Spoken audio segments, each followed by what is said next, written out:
dreams into habits. No negative vibes, only positive thoughts.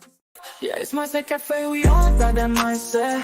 Gotta stay focused, never settle for less. It's all in your head, how you think you manifest. So get ready to rise, cause we about to be the best. Gotta switch it up, gotta break the old habits. Get your mind right, turn your dreams into habits. No negative vibes, only positive thoughts. Yeah, it's What's up, guys? Welcome to another episode of the Mindset Cafe podcast. It's your boy Devin, and we have our lovely co-host of the Friday Night Lives, Nicholas, back. You're back. Nicholas is back, not Nicholas back, But so I know last week we did I did a live with you guys, and it was a lot of Q&As, and I want to make sure that we're still implementing that on this episode as well. So remember that if anything you have related to the episode topic, which is what we worry about today, is it really going to matter in the long run? And if you have any situations or any personal experiences or any questions relating to the topic, like, make sure you throw it in the comments, because that is why we do the lives, is we want to interact with you guys. If you guys have any other mindset topics or anything, feel free to throw those into the comments as well, because you never know where our tangents will lead us. As you guys already know, we kind of stray off course a few times, but that's all right. It's part of the journey. Exactly. The journey is never a straight line, But going into today, the topic is, will the worries, will the fears, will the anxieties of today matter in the long run? Do they matter, right? Are we worrying for no reason, or do our worries have, validity? So why is it that we worry so much in the present? And the easiest way to explain it is because our brains are wired to basically have fight or flight, right? Our brains are supposed to tell us when there's danger, and if we need to start trying to solve a problem, and to keep us on edge, because at the end of the day, our brain is trying to protect us and keep us safe. But is our brain overworking and making us too safe, too comfortable, and not taking risks that we need to take to allow growth and potential growth to happen? So let's dive into it today. Yeah, I think going off of that, what we tend to do is, I guess,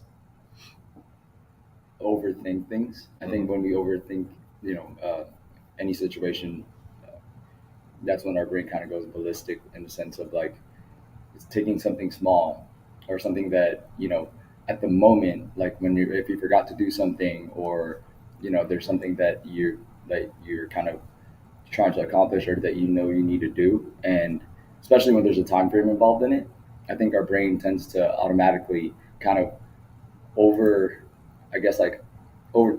it. Like, is the most simplest way I can put it. It overthinks as to, like, oh, I need to get this done, or like, how am I going to get this done? When in reality, in most cases, if you take a step back and just reanalyze things, I think, when you break things down a little bit more, your brain kind of gets a chance to more logically think about things.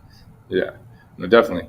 And I mean, it's one of those things where what we're talking about today, it's not just about, let's say, the worries of the unknown. Like, some things you already know, right? So, like, let's say there's a deadline at work, and now you're anxious, and now you're worried about this dreading, upcoming deadline, or you have a conflict with, a friend, a family member, and now you're worried about how that's going to play out tomorrow, in a week, in a year.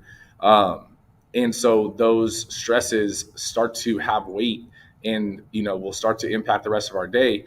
And some things, even like, financial stresses, like bills that are coming up, or an unexpected bill, right? So everything that we're talking about, it's full circle. So I'm sure that you guys have had some form of stress that has basically sat on your mind and kind of gave you a cloudy perspective on life and on anything that you're doing.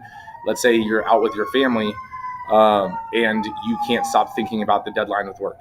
You're out with your family, or you're at work, and you can't stop thinking about the conflict that you had with your wife or your husband, your girlfriend, or your boyfriend that morning, right? Those are still the worries, still the anxieties that we're talking about today, right? So how does your perception change with problems or of problems over time. And you have to realize that, think about a year ago, think about, 5 years ago, the problems that you were facing then. And it's funny because like I was actually talking to one of our potential franchisees about this similar topic the other day.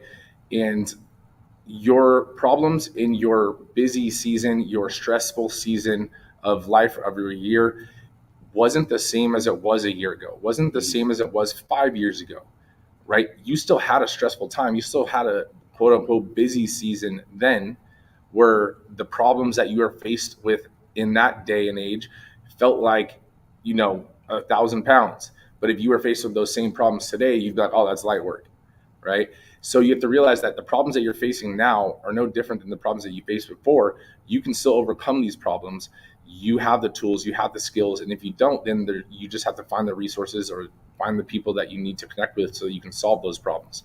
But it doesn't mean that you need to have it weigh on you and basically make the rest of your day dreadful because of this one thing, this one event, right? Yeah, like that time aspect of it plays a major, if not like the determining factor of what we're so worried about. Because just like you said, things that we worry about or things that we may perceive as like a big problem right in the moment, given just enough time for you to again like analyze and break things down, it gives you more opportunity to come up with solutions. And then if you were to look again like a year later on, if you were to look back on it, things that you were so worried about or what the problems were, just thinking about that process itself, it's like what happened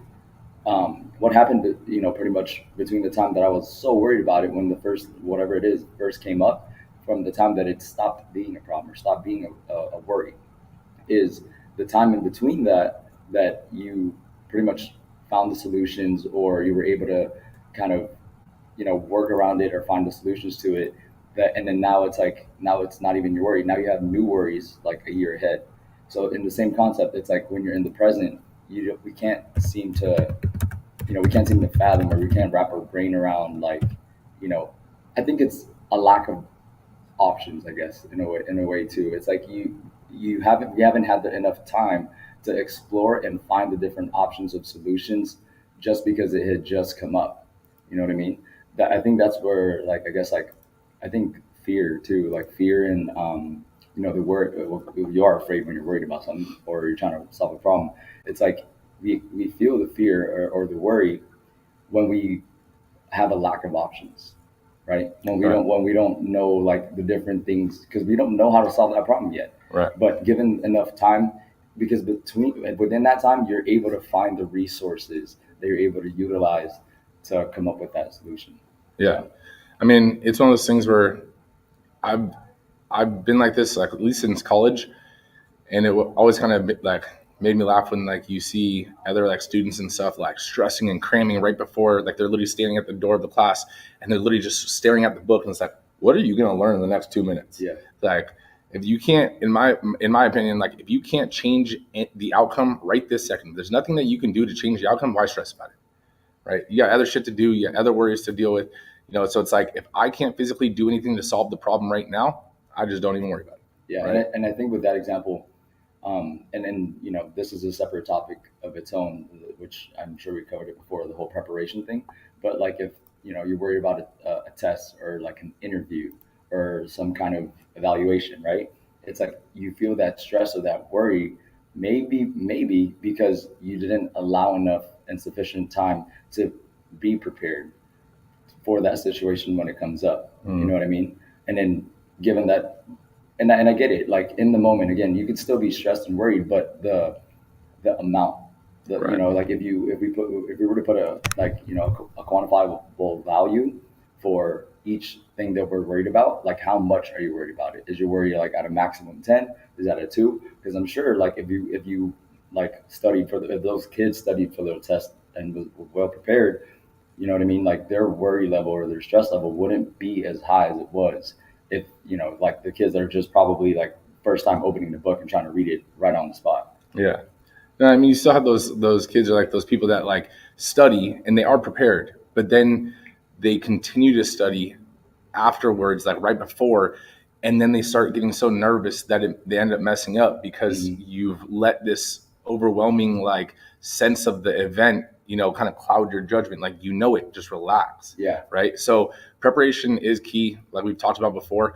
But like I was saying, in terms of, if I can't do anything right now about it, then I don't worry about it. I mean, honestly, that's truly just how I kind of am. Like, there's too many things to do in the day. There's too many people to talk to in the day. There's too many things to do for the business in the day. It's like, if there's nothing I can do about it, then why stress about it? We cross each, like Nick already knows, I say this saying all the time, like, cross that bridge when we get there. And then, he'll ask me like, well, what if this? I don't know. Cross that bridge when we get there. Yeah. Right. And as frustrating as that could be to someone else, like, that's how you have to kind of live your life. Like, cross the bridges as they come, cross the obstacles as they come. Like, live by the rule of 5, like 5 by 5, right? If it's not going to affect you in the next 5 years, like, if this thing isn't even going to be a significant event in your life in 5 years, then don't spend more than 5 minutes worrying about it. Right? Because now you have to realize, like, you have other things to do to continue on your journey to success, or to continue on your journey of improvement in any area, that you shouldn't be wasting your most precious thing in life, which is your time, on something that isn't going to matter in the long run. Yeah. Right? And like, just kind of give a personal example with that is, and I want to make sure I explain this properly, because here at the gym, we value every single number, right? Which we do, full on.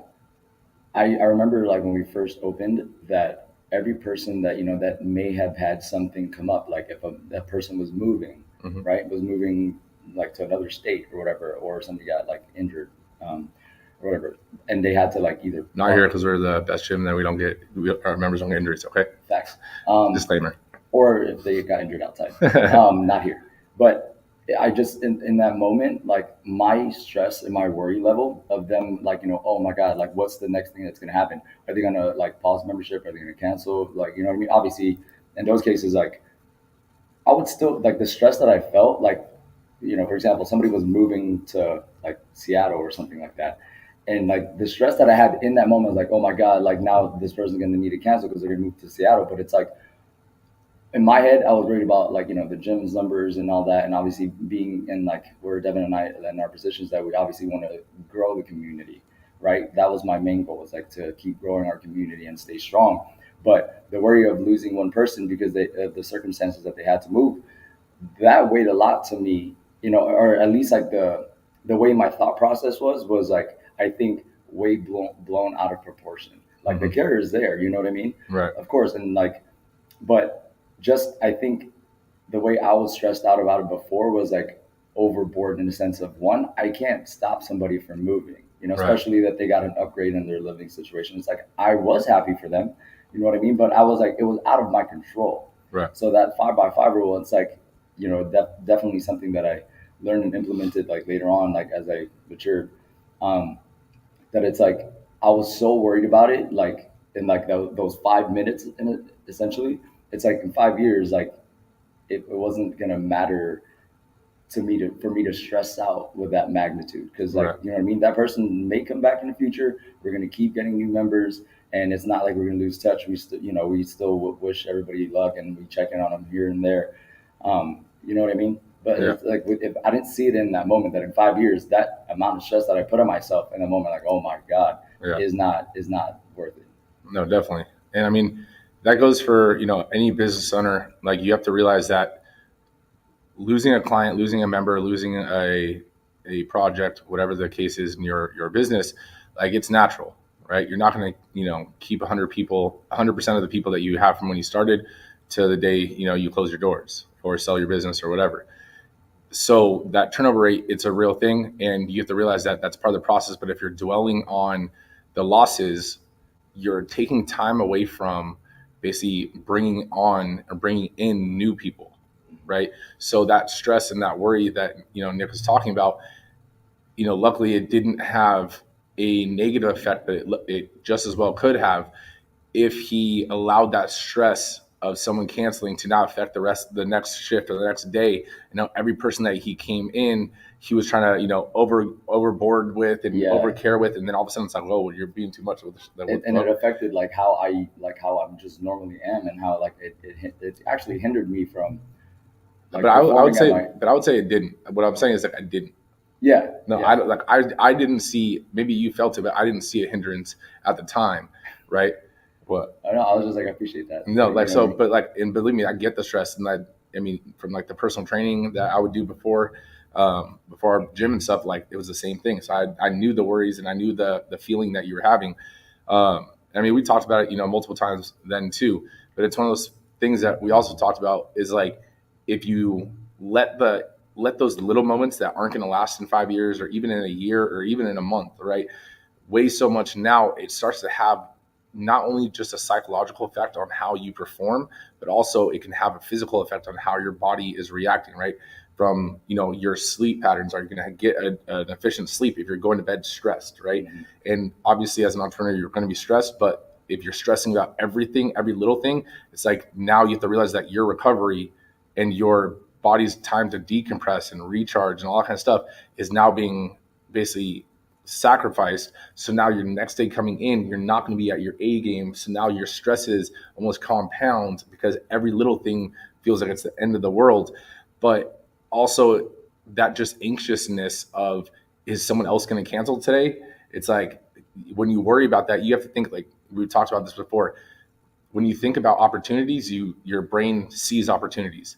When you think in the negative sense and you are looking essentially for the next person to text you that they're going to cancel, now every little thing is going to be geared around that, right? So you have to realize that there's a ripple effect in this thought process, and that's why we thought it was so important to talk with you guys today. Has anyone hit in the comments yet? Not yet. Yo, y'all saw being little watchers from little peeping toms. You're watching the mindset one, right? No. That for the comments. Oh, there's people on both. But that's what I was talking back and forth. But actually, like, I want to just like expand a little bit on what you said as far as like when it starts affecting your performance and you as a whole.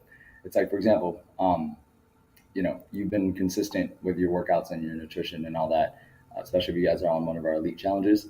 So let's just say like your car breaks down, right? And then your schedule for the day is your car breaks down early in the morning, right? And then like, your schedule for the day is packed. Now you're worried because then it's like, okay, my car is broken. I need to get it to the shop, get it looked at, and then the finances of it. And now everything else is thrown off. Now with that immense stress at the moment, it's going to throw off one, your mood for the day, which affects obviously your overall health. And two, it's like what tends to happen to most people is like they just throw everything out the window. Like, okay, then I'm just not going to go to the gym today. Yeah. And then it's like you're going to like fuck around and just like eat whatever you want because like I can't make it to the gym today. And then it's like like you said, like a ripple effect of negativity because it's like in the moment you're so stressed out and worried about that one thing. In 5 years you're going to get your car fixed. I'm sure between that time you should get it fixed at some point, but it's not going to matter then. And it's like we should practice like and creating that habit of when things like that, especially things that are unforeseen, instead of worrying and stressing, to kind of break things down. Okay, what can I do about it? Like, what are the solutions that I can come up with? Between the time of how am I going to get to the gym? How am I going to pick up the kids from school? Even with me having to handle like this thing that came up. You know what I mean? Like just getting in that that habit of not concentrating so much on the negativity, the negative thing that happened, but it's like, okay, so that happened. What now? What can I do to, instead of me having to worry about the problem, let me concentrate on finding a solution for that. Yeah, no, I think that's huge. Like in the comments, guys, make sure I want to hear a time that you worried or you were stressing for a duration of time over something that you later found out didn't even matter that much. What was a time that you had those stresses and overcame them, or had that realization that you shouldn't have spent that much time stressing? Yeah, tell us your worries and stresses. But like going into like what Nick's kind of saying is like, because I really think it's a solid point too. It's like you have two avenues of mindset at the time. You have the fixed mindset, you have the growth mindset, And basically you have the positive, you have the negative, and you're thinking of, let's say, positive mindset, being, you're prepping for an upcoming meeting, right? You're being proactive about it. You're a little stressed about it. That's fine, because you're prepping. You're like, I got this. Like, I'm going to be prepared. Boom.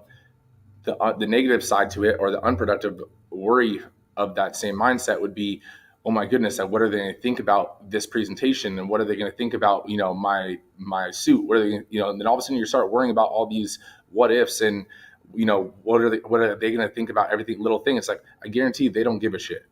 They just want to see the information that you're supposed to give, right? And like the same thing when Nick and I had the nutritional talk here. It was like, we could have worried about every little informational thing that we were going to say and do, and how we dressed, and are people going to care that we have chairs set up, and not these elite lounge whole thing. It's like, dude, no, like, let's just give the information, like, let's try to help people, and let's just prepare for that.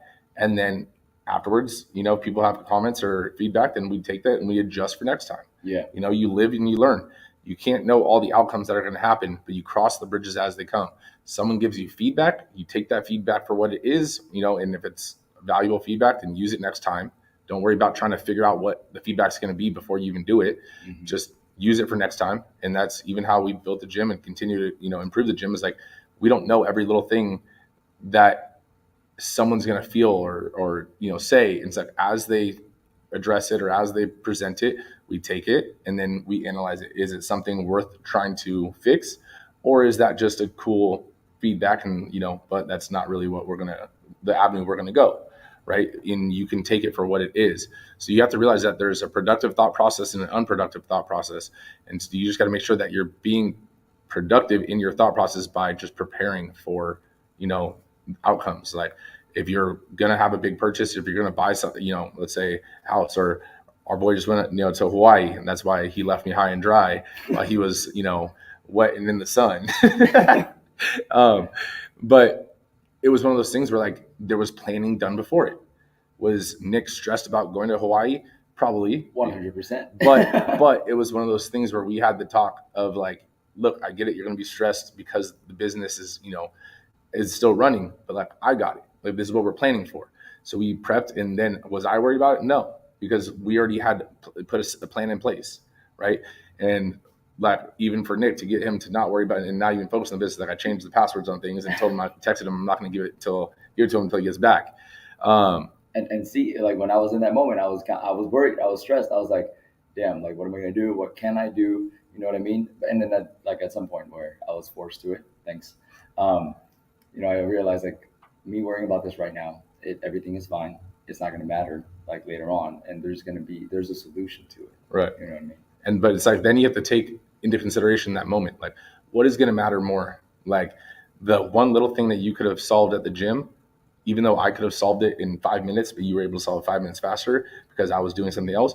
Or in 5 years, your trip with your fiance, in Hawaii, while we were launching the business that we're launching and growing a business as fast as we're growing, is that time going to matter more in 5 years? Yeah. So that's the only reason that, in my opinion, as, like, a friend, and we're friends and business partners. Like, we have those talks and we split those talks, down the middle, and I would give us a pat on the back for being able to do that, because when it's business, we talk business, and then all of a sudden we start shooting the shit afterwards. But it was one of those things where, as a friend and as a business partner, like, I saw the importance of it, even though he may not have. And this is what's important about having an accountability system and that network of people that can hold you accountable, but also be your support system. So where I saw he was trying to help when I got it, I appreciated that help, but I was like, dude, that I saw what his 5-year more important thing should be. And that was why I basically took away his access in the time being. Right. And I know he would do the same thing if the roles were reversed. So it wasn't like I did it because I had to say. It's like, this was purely a friend thing. He could have done the same thing to me if I was on a trip. Right. Mm-hmm. And it's just like, hey, man, I'm forcing you to just enjoy the moment. Right. So that's one of those things. But has anyone hopped in the comments yet? Or are they also being peeping toms? Well, Pat, this is your page. Patty said, I feel that's why exercise helps with all that. So yeah, very true. Well, that's a great, accountability. I guess that's a form of accountability and support. It's like having an outlet, because obviously I think where Patty's coming from on this one is, kind of external stresses outside of the gym, right? If you're worried about or stressed out about things that are going on, in your personal life, and just things that may be out of your control, or there's like something that you're waiting on or whatever. It's like coming to the gym and exercising, and releasing your endorphins and stuff like that. It's like it's a form of a release for you to not have to worry about it at that moment, which is great, because when you think about it, it's like actually since your brain got to shut off on stressing so much, and you're distracted, and you're feeling good because your body's moving. Now afterwards, if you come back to the problem may still be there, but your perspective of things is probably going to be different. You're going to be thinking a little bit more clearly, and you're probably going to realize like certain options that you didn't think of right before you worked out. So that's a great comment from Patty of like, using, like Devin said, accountability, or extensions of, I An forgot the outlet, term. like, an outlet. That's what I right. was So thinking. so I think Patty like was going into like how working out can relieve stress, and it is true. You just can't let your stress bleed into your workout, because at the end of the day, you're there to work out. Geraldine said, when members are signing up for the challenge and they say they're already worried about if they can be consistent, and what if they have events, when in reality, if you want it, then you'll figure it out 100%. And then she did a bunch of laughing, rolling on the floor, laughing, and then dead. That's what she was doing earlier when she was working out. But it's true, right? Like, because I heard this from like the few people I heard you guys signing up and stuff, and people already start trying to think of all the what ifs, and they try to basically give themselves an out before they already do it. And so even when I was here for the last 2 weeks with the members, I would have conversations with people, and I was like, "Are you going to come in tomorrow?" And they're like, "Well, I'm going to try it." And I was like, "All right, well, let's rephrase that. Take out the first word, say it again." And they're like, "I'm gonna." Or the last word, I was like, and they're like, "I'm gonna." I was like, "Okay, cool. See you tomorrow." Yeah. And it's like, you got to realize when you use certain words, you're telling yourself, your subconscious, like you're giving yourself an out. So when you say, "I'm going to try," or "I maybe," and all those kind of things, like you're giving yourself an out. If you just say, "I'm going to do it," then do it. Yes, I'll be there, right? Mm-hmm. And so when you start to think about all the what ifs and all the worries, and you give yourself a little bit of leniency, you're naturally going to want to lean towards that leniency and that easy route, because who naturally just always goes the hard way, right? It's a constant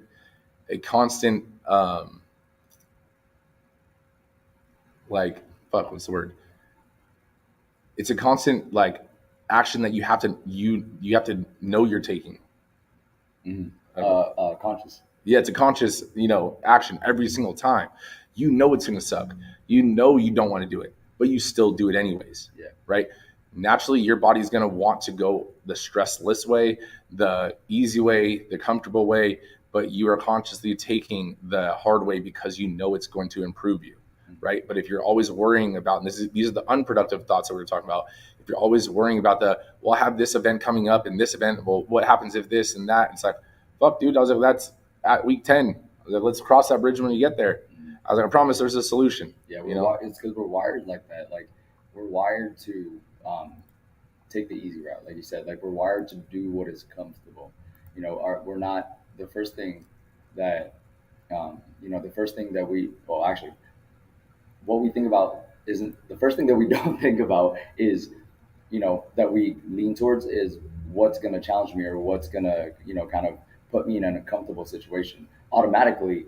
In anything, I think there's like a science behind it, like when we're born or something like that. I forgot what it was, but there was like a proven thing where, like, as soon as we're born, like we're automatically like always leaning towards what is comfortable, what is not hard, because that's what we're accustomed to. Right. And that fact of changing, because and the part of the change is like choosing the hard thing, and it's like that, like you said, that conscious decision, and making that conscious action of, let me do what is not easy, let me do what is different, but that because that's what I'm supposed to do, Right. not what I want to do. Right. No, and I mean, you just got to think about like, what can you change, and what are unchangeables, right? You can't change the fact that you got a flat tire while you're driving on the freeway. But what you can change is how you respond to the situation and getting the flat tire, right? Just like, I think it was like episode like 70 or 72 or something like that. I only know that because I was looking up episodes earlier. But it's the episode that I talk about the E plus R equals O. Hero. Yeah, it's basically the events, the result, and then the outcome.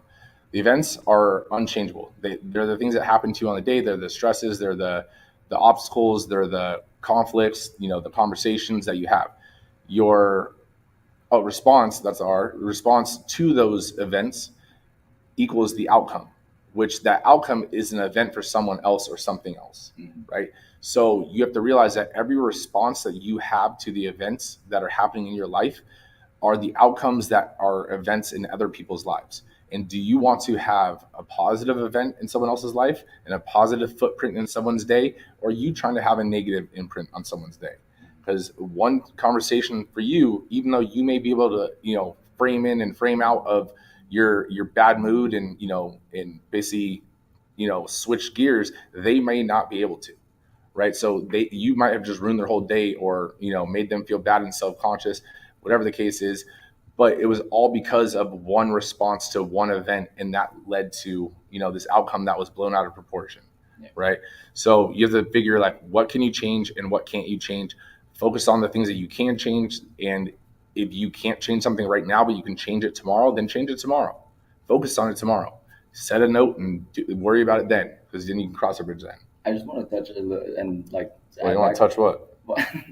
Oh, what G said. You said touch and you wanted this. No, but like I just kind of want to press a little bit on the. Okay, I need to choose my words wisely. But go just a little bit on what G said about kind of like what some people were saying about, like, they were worried about events coming up on them being on challenge. It's we gotta, like, immediately when we say that we have to, it's a practice. It's not easy. You know what I mean? It's like we were just saying, it's a conscious thing where you gotta, when you notice that you say something that is already negative, or you're worried about something, like things of that nature, it's like stop yourself and just think. I want you to say it in your head again. Say what you just said in your head at least 3 to 5 times, and then actually think about it, like, if it's going to make sense. You're on an accountability time frame. You're an accountability challenge with a time frame on it because you're trying to attain a goal, right? And then you're worried and you're stressed, and that you're bringing that problem much bigger than it is, especially with these kind of situations, because it's like, I mean, this is just me coming from me, but it's like, why are you worried about that? You know what I mean? Because, like, let's think about this. Your accountability that you guys, for the challenge that you guys signed up for, is to better yourself, to accomplish a goal. Now, what you're worried about, on the other side of that, is like an event, right, or a party or whatever that's in like 4 weeks, 10 weeks, whatever. Is that party going to matter in 5 years and later down the line, or is what your actions with you already signing up for this accountability thing going to actually is what's going to matter more 5 years later down the road? You know what I mean? Because, like, you're working on your health and you're working to be a better version of yourself within this time frame. So why are we, like, so concentrated about some one single event that's actually not conducive, that's not going to be productive to your well-being? You know what I mean?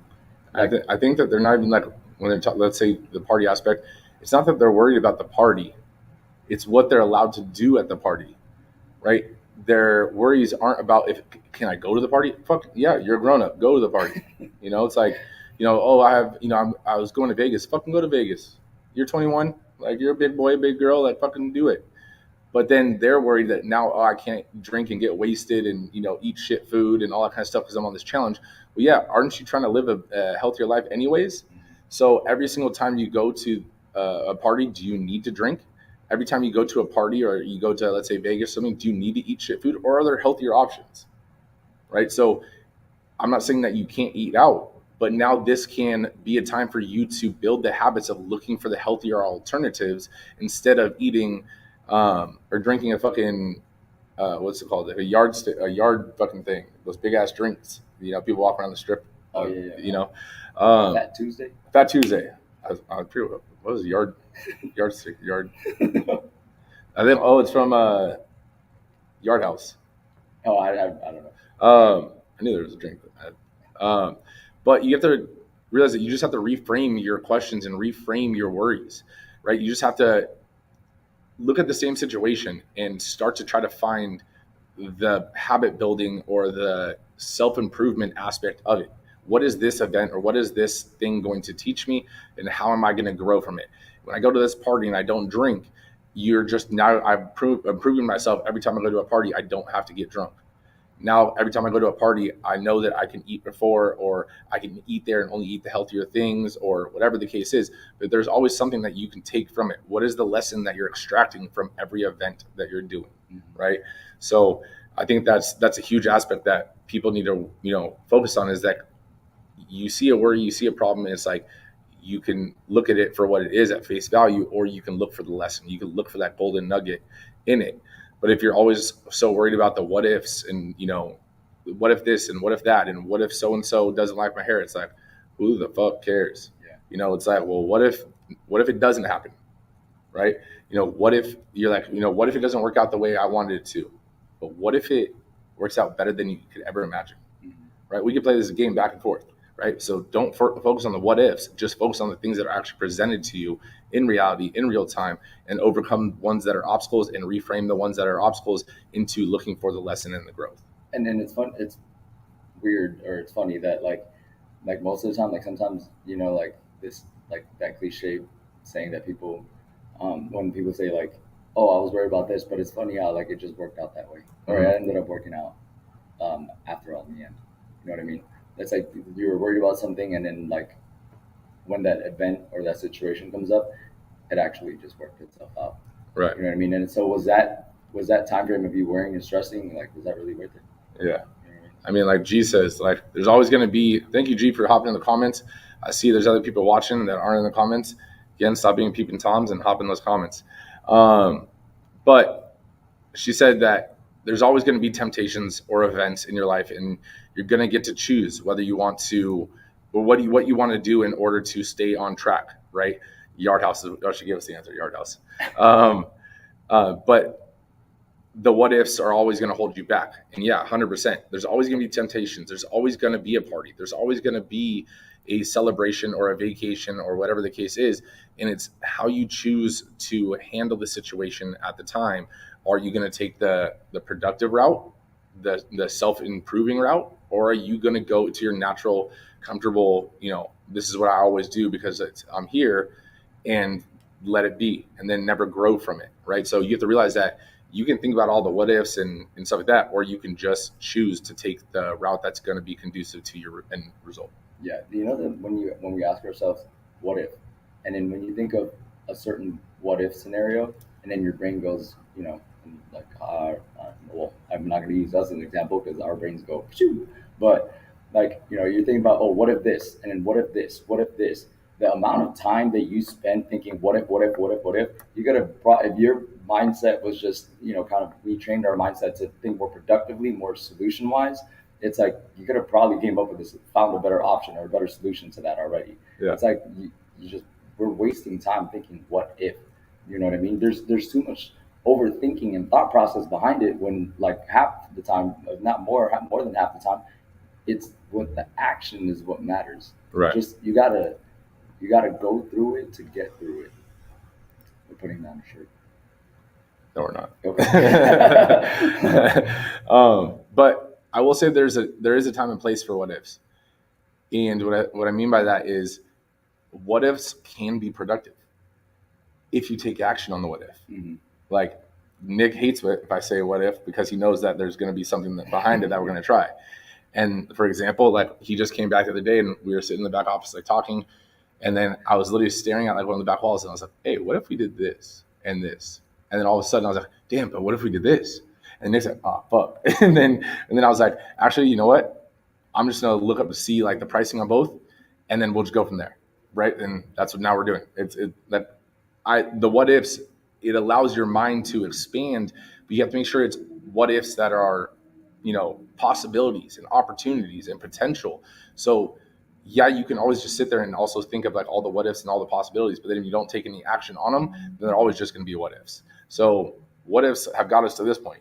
I will say that. And there has been some what ifs that were an opportunity that definitely were not a good one, right? And we found out that it was a mistake, and then it was like, okay, well, what if we try this way? And then we tried it that way, and it worked. And sometimes that second way didn't work, and then it was like, okay, well, what if this way works? And then again, third try, and then the third one worked. So you have to be willing to take the risk and not worry about the outcome necessarily. Like, you basically plan for the worst and hope for the best, but you take action and then you just deal with the outcome, and then you adjust accordingly. If you don't know what the next step is because you don't know what the outcome is, then you can never adjust accordingly. And this is what I was talking to one of the franchisees about, is like, what is fear? What is anxiety based off of, right? It's based off of the unknown. You don't know what's around the corner. You don't know what the next step is after the step that you see in front of you. So you start to get worried about it. You start to get fearful. You start to get, anxious about it. But that's why you either, one, do some research, two, connect with someone that knows and has already walked that path and let them be your guiding light on that path, or three, fucking jump and find out. It's like, sometimes you don't know if a pool is cold or hot until you jump in. And it's usually better when you just jump in. I mean, yeah. Just saying. So and then to go off the what if thing, it's like we kind of concentrate on like, oh, what if I do this and then this negative thing happens, or what if I do this and it doesn't work out? The better question is, what if I don't? What if I don't and I don't accomplish it? What if I don't do this and I miss out? What if I don't do this and I just missed an opportunity, or I didn't, what if I don't, and it's like, I don't fulfill what I was going after? To me, that's like more of a realizing question. Like, don't let your life go by thinking like, full of regrets. Yeah. You know what I mean? And I want to feed off that before you tangent, because I know we both tangent. So before, I don't want to cut you off, because I know this is a solid point. Because I think that's so important, that what you said is, what if I don't do this? What if it doesn't work out? You have to realize that can't hold you back from taking action on it either. If we launch this gym and it's not successful, what if, right? If we launch this gym, what if? It's like, okay, well, we did the what if, but realizing that your outcome, or that, hey, if we launch this gym and let's say no members signed up on the first day, then what if no members sign up? Then that could either hold you back from launching the gym, or you could be like, well, we opened the gym and then no members signed up, so then what we're going to do is we're going to try to do one of four options, right? And then we'll try one, right? That's the what if. All right, cool. But what if we try that first option and it doesn't work? Well, then you could be like, oh man, well then we're a failure. No, you just fucking try option two. What if this one works? What if this one works? It's like, what, it's like, that game where they have the three cups and then they have the ball or something under it and they fucking, right? It's like, what happens if you pick cup one and there's no ball? Pick cup two, no ball. Pick cup three, oh, ball. Exactly. So yeah, I think that's important. Just kind of feed off of like what you're saying, is like realizing that the what ifs can be crucial because it can help you strategize, but don't over strategize. Realize that sometimes you need to adjust your course off of the actions, because if you over strategize and you try to take into account all the what ifs, you're never going to find out all of them, I promise you, because some things you just don't know yet. You don't know what you don't know. And once that one unknown comes up, then you're going to panic because you thought you had a bulletproof plan, right? So realize that, yeah, you can have a couple options, but then realize that you have to have some room for the unknown. And I think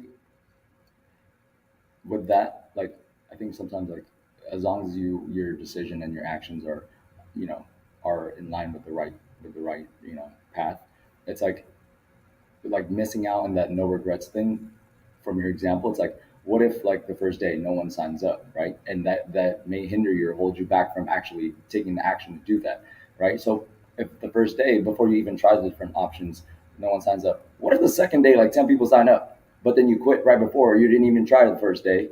You just missed out on getting all those positives and like reaping the benefits on that second day. Like, I think too, like, just building that courage and like, not having that regret of missing something out on that negative what if, like, oh, what if I don't and I fail? It's like, yeah, but you don't know if you do try it, and if you do take that step forward, it's like, you don't know what's behind that other door. You know what I mean? Like if you and like you said, the first cup, your first day, there's no ball there. Just keep going. You know what I mean? Like because you don't know the next step that you might take or a different option that you might take could be the thing that's exactly what you need or exactly what you wanted, but you're not gonna know just thinking what if. Mm-hmm. You got to do it. Like I mean, the best cure for worrying and the best cure for like the stress of the unknown is just take action, find out. fuck It's around and find out. yeah. Sometimes you just have to.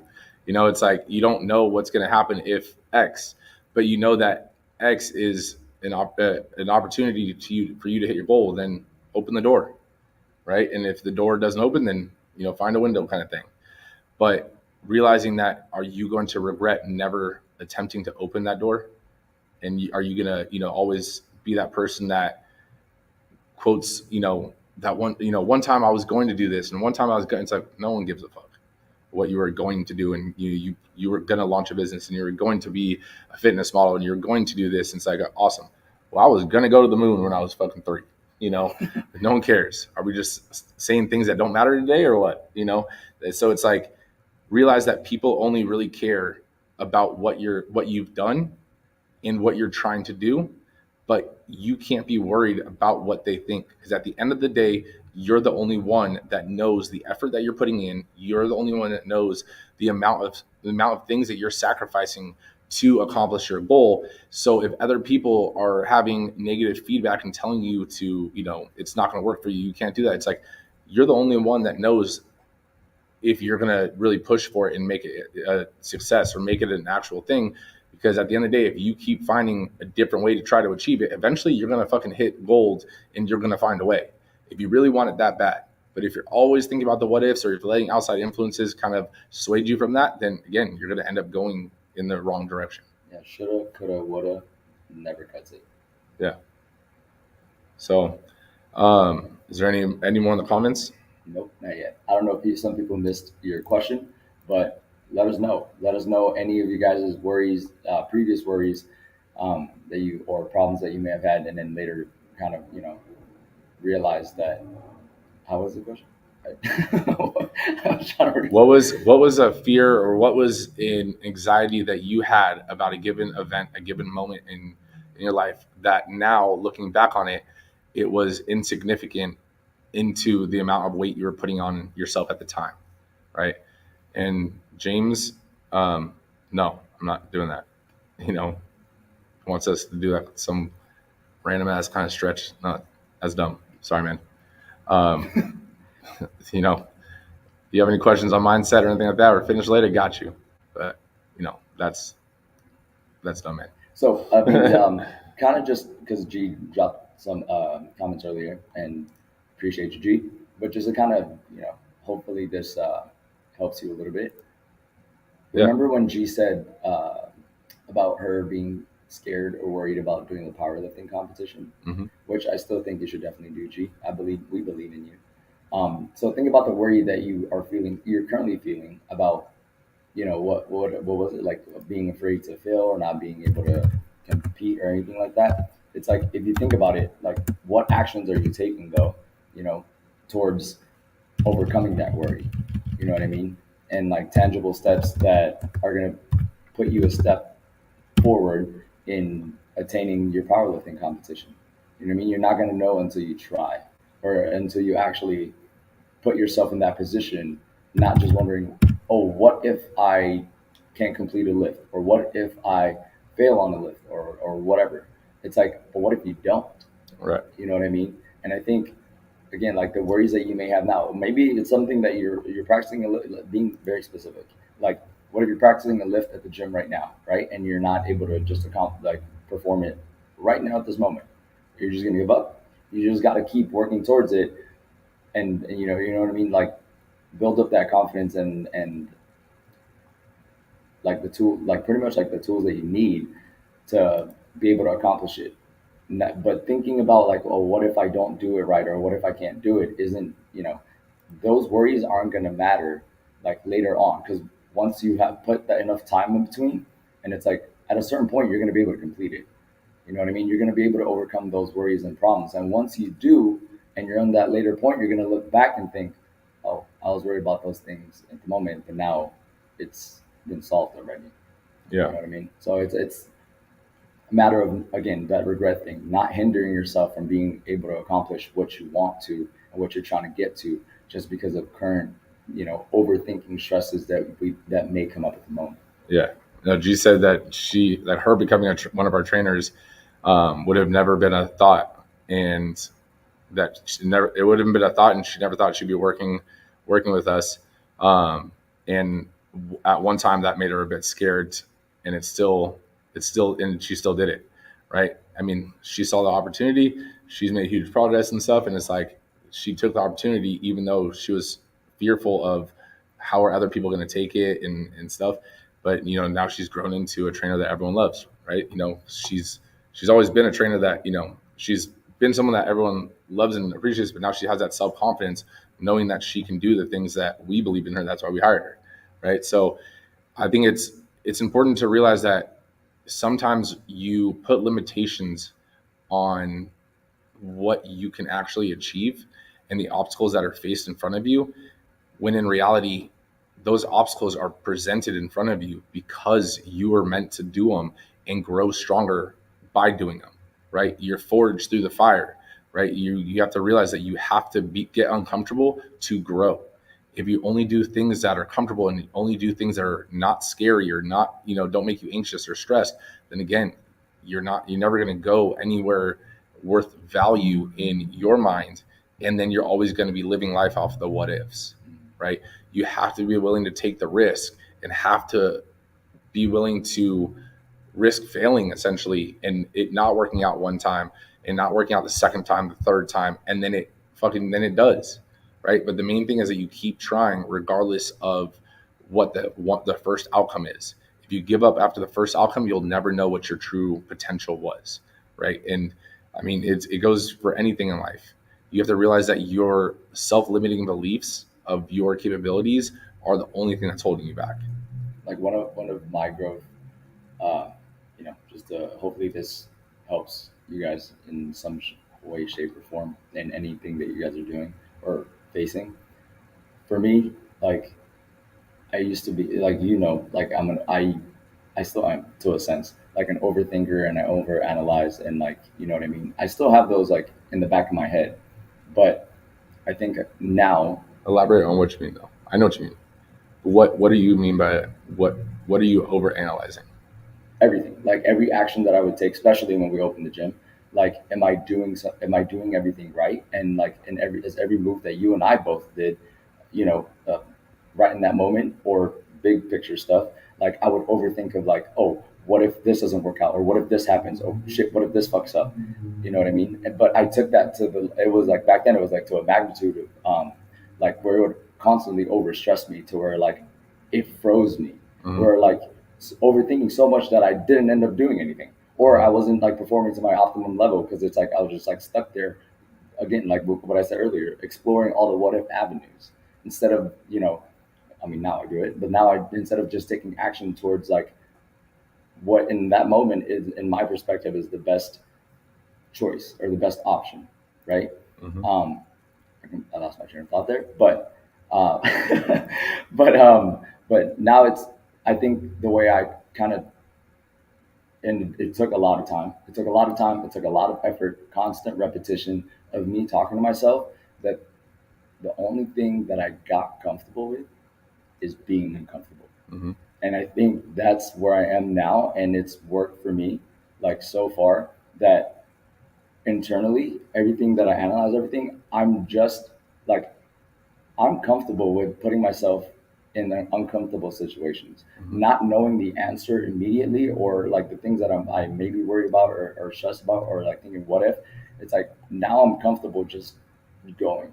Mm-hmm. You know what I mean? Like because to me, it was more of a problem of being stuck, frozen, not doing anything, rather than just do it. If, like we said earlier, like if you make a mistake, then you find option B, then you learn from that lesson, and that's how you keep moving forward.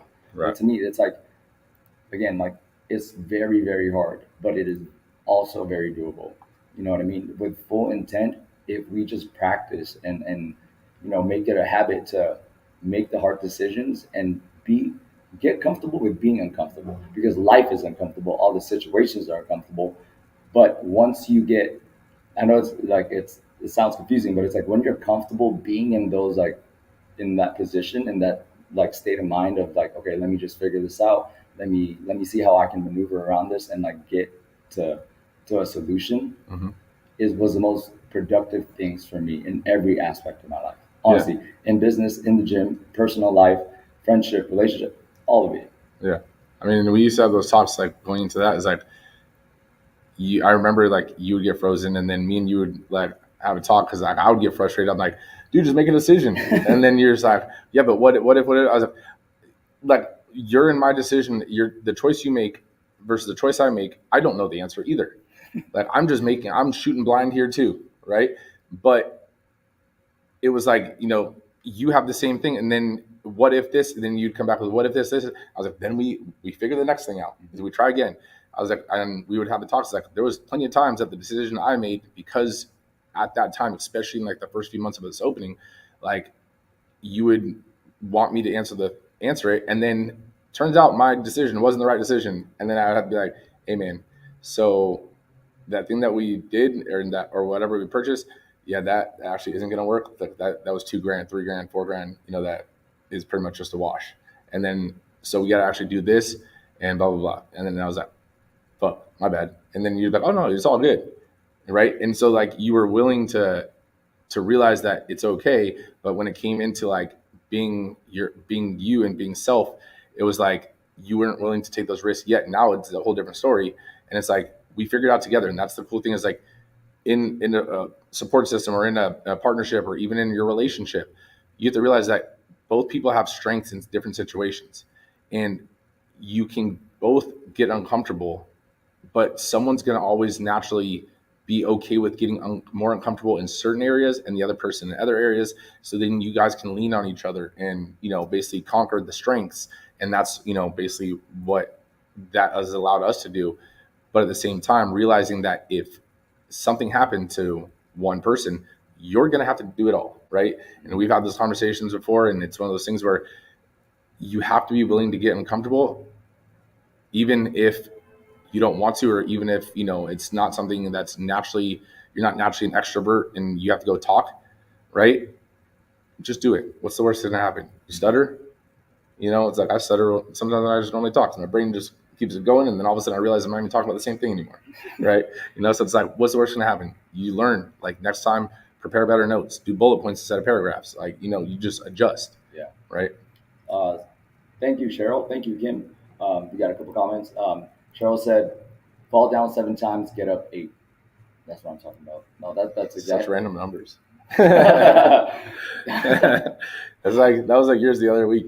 You take 3 steps forward, 2 steps back. And I was like, all right, explain. But no, she's right. She's 100%, 100%. It doesn't matter how many times you fall, because like it's one of my favorite sayings. It's like, it's my own saying, but it's like when you get down there, if you fall, what the fuck are you gonna do? You're gonna stay down there?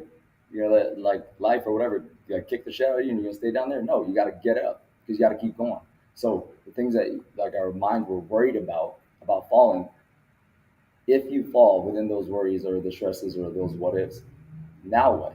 What action are you gonna take? You're gonna stay down there? No, you get up. Mm-hmm. Like Rocky. It doesn't matter how many punches. Doesn't matter how many punches you take, as long as you keep moving forward. I think that's that. I don't think that's a quote. Boy, you get what I'm saying. Kim said, people are afraid of being vulnerable and uncomfortable, but it's the only way we can grow and learn. 1000%. Like you have to have that humility within yourself to realize that you don't know everything, and you don't have the answers to everything, and you're not your best version yet, because self-improvement's an everlasting journey, right? So you can always get better, you can always learn new things, but you have to be willing to get vulnerable, at least with yourself, and admit to yourself that you don't know what you don't know, right? Yeah, like your best version is yet to come. Like the worries and stresses and all that stuff are hindering you from actually being the person that you need to be, your best version, and like the self that you need, so that when you are looking back on it, it's like you can't look back on it if you're stuck behind it. Mhm. You know what I mean? A better version of you is tomorrow. Ooh, I like that. Good too. I just thought right Cheryl said, "Falling down is an action. Staying down is a choice." Cheryl with the bam, bam, bam, bam. dang, that's a good one. Just Yeah. like that water cuts, like the water cuts through rock. Not something about consistency. You reposted it. Yeah. Yeah, that was a really good one. That's a good one. That's just Cheryl. nature. Physics. Okay. And I'm messing with you. I should have known that. I just saw a bunch of No, I'm waterfalls. messing with you. No, I Yeah. know, but no, that's very true. Like even falling down, failing is an action. But whether you just stay down there or what you do afterwards, it is completely up to you. Yep. She said that's my mantra now. That's like, what can you change? What can't you change? You can't change the fact that you fell down, but you can change the fact that you're down right now, right? You know, are you gonna let life trample over you, or are you gonna get up and be, part of the walking herd? Yeah. Sometimes, like, I know there's many different types of worries and stresses and failures that come along, but that's life. Honestly, I know it may get a little aggressive, but we just need a good push sometimes if you need an outside source or an accountability to tell you to get the fuck up. Yeah. I mean, that's the best thing is, like, your circle should be basically telling you to keep going. If you're around people that are just giving you're around yes men or yes women or whatever, but if you're around people that are just being like, no, it's okay, and just babying you and stuff, like, you realize that you need to have that one friend that's not gonna put up with your shit, right? And yeah, they'll listen to your problems, and then they'll give you the now what, Mhm. right? So it's like my car just blew up. Okay, now what? Right? It's like, awesome. The world didn't end. The world is still moving. What are we doing? What's next? Time is moving, so it should be. Yep. Someone said that. I know, it's crazy.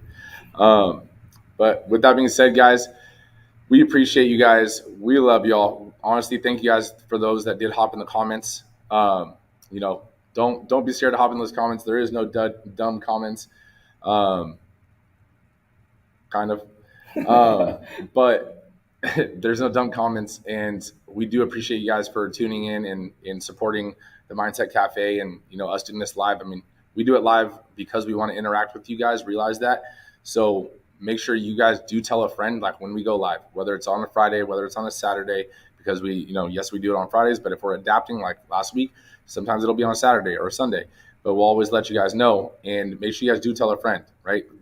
We're spending our time because we want to engage and help you guys. Otherwise, we could always just record them and post them later. But that's not the purpose of it, right? So make sure you guys are sharing the message and helping us grow, because we're not out here, promoting it any other way than you guys. So besides that, see y'all next time. Love y'all. Peace. Wait for the outro, guys. Don't leave yet. Hold, and here it comes. No negative vibes, only positive thoughts. This in the game of life, mindset causes stress. Got my mind on the prize, I can't be distracted. I stay on my grind, no time to be slacking. I hustle harder, I go against the current, cause I know my mind is riches to be collected. No negative vibes, only positive thoughts. This in the